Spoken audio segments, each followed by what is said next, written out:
জাতীয় মসজিদে জাতীয় কোনো ইস্যু নিয়ে কেউ আসে না।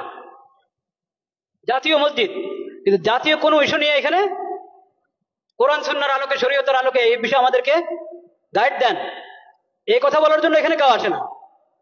আসে শুধু পানি পড়ার জন্য, আসে হুজুর দোয়া রাখেন, দোয়া করেন, এই কথার জন্য। এই কথার জন্য আসে না যে জাতিসংঘের দপ্তর ঢাকাতে তাদের অফিস করার জন্য, দপ্তর করার জন্য কথা উঠছে, এটা কি আমাদের জন্য ঠিক হবে? হুজুর কোরআন সুন্নাহর আলোকে একটু বলেন। এটা লালবাগ শাহী মসজিদের খতিবের কাছেও যায় নাই, চকবাজার শাহী মসজিদের খতিবের কাছেও যায় নাই, আন্দরকিল্লার খতিবের কাছেও যায় নাই, বয়তুল মোকাররম জাতীয় মসজিদের খতিবের কাছেও আসে নাই। কেন? আল্লাহ ইমাম এবং খতিবকে কেন ইমাম বানিয়েছেন এটা তারা জানেই না, বুঝেই না। একটা ধর্ম মন্ত্রণালয় আছে, ধর্ম মন্ত্রণালয়ের মধ্যে একজন আলেমকে বসানো হয়েছে, মাশাআল্লাহ, খুশির বিষয়, বিজ্ঞ আলেম, কোরআন সুন্নাহর আলেম। তো যে কোনো বিষয় দেশের প্রথমত ধর্ম মন্ত্রণালয় থেকে অনুমোদন নিতে হবে, ধর্মীয় দিক থেকে এখানে আপত্তি আছে কিনা, এই বিষয়ে ধর্মের নির্দেশনা কি, ওখান থেকে প্রথম অনুমোদন নাও, তারপরে অন্য ফয়সালা, অন্য মশওয়ারা।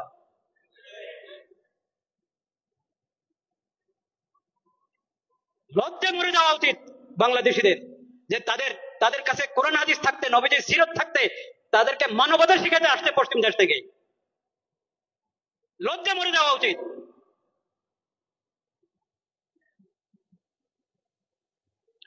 আমরা আল্লাহকে সাক্ষী রাখছি, আমরা এসব অপকর্মের সঙ্গে বিলকুল আমরা সম্পর্কযুক্ত না।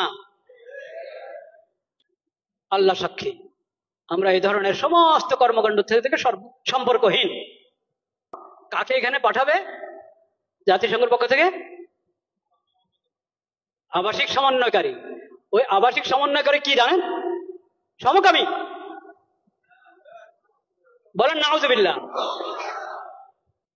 এখন ওখান থেকে প্রস্তাব পাঠানো হয়েছে, এখান থেকে হ্যাঁ বলতে আর কতক্ষণ লাগবে আল্লাহ জানেন।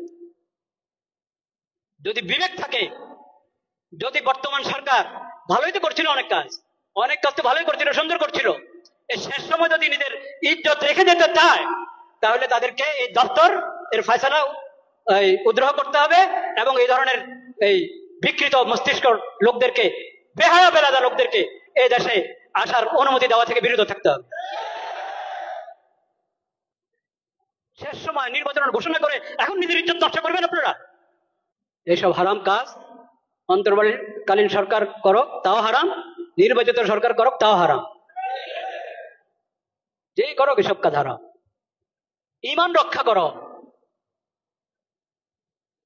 ঈমান রক্ষা করো, চরিত্র রক্ষা করো।